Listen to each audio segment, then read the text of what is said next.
Sad news about the Pittsburgh Steelers this Saturday morning, April 9th. We heard word, and then it was confirmed through Adam Schefter of ESPN that Dwayne Haskins, quarterback for the Pittsburgh Steelers, has passed away this morning after a freak accident where he was hit by a car and died soon after. It's a sad story about Dwayne Haskins, who was a 24-year-old quarterback, would have been 25 in just a matter of a few weeks. Um, and he was rebuilding his career in the NFL after joining with the Pittsburgh Steelers. He had just signed about a month ago. He re-signed his a restricted free agent tender with the Pittsburgh Steelers.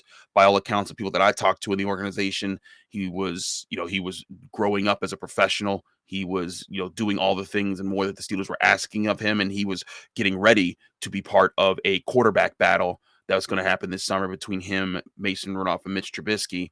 Um, for the 2022 NFL season. And he was down in South Florida working out with several other Steelers, including Mitch Trubisky, Najee Harris, Chase Claypool, and several others, working out, developing relationships, and working together to be ready for the 2022 season. I mean, even just posting Instagram videos with Najee Harris literally less than 24 hours ago of me recording this video. It's a sad day. It's a reminder, that um, you don't know when anyone's ever going to pass away. You don't know when anyone might go. And Dwayne Haskins, by all accounts, I met him a few times. I interviewed him for my job as far as talking to Pittsburgh Steelers, but I also got to hang out with him once during a celebrity softball game, and he seemed like a really nice guy. Didn't push away people just because they were, they weren't people that he knew. Even joked around a lot, was seemed to be well liked around the organization. I could tell you there was one time we were warming up during the softball game, before the softball game, and throwing a ball around. And it was like me, him, Alex Highsmith, Terrell Evans, and several other Steelers. And everyone was throwing the ball. But when Dwayne would throw the ball, he'd throw it really hard because he's a quarterback and he could. And like everyone was like, "Come on, Dwayne, stop it!" And he would just like chuckle because he thought it was funny, and it was kind of funny.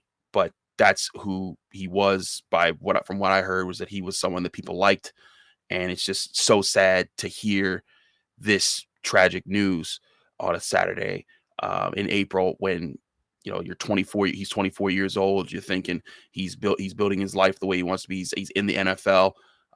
Such a sad day and a reminder that you never know when anyone that you know, that you don't know, that you love, that they might when their time might be. So I don't like doing these shows. I prefer to be chipper. I prefer to be upbeat on the Locked On Steelers podcast because you know you're listening to the show usually to get away from saying things that are stressful, or get away from your work, or get away from your commute to work.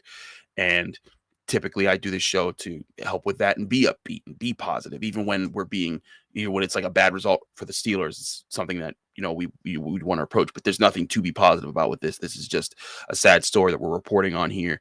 We'll have more information and more to talk about with this story on Monday when we return with our full episode of the Locked On Steelers podcast. I'm Chris Carter, just reminding everyone out there, remember, you never know when someone might go. Hug your loved ones, and don't waste any time with them with the time that you do have.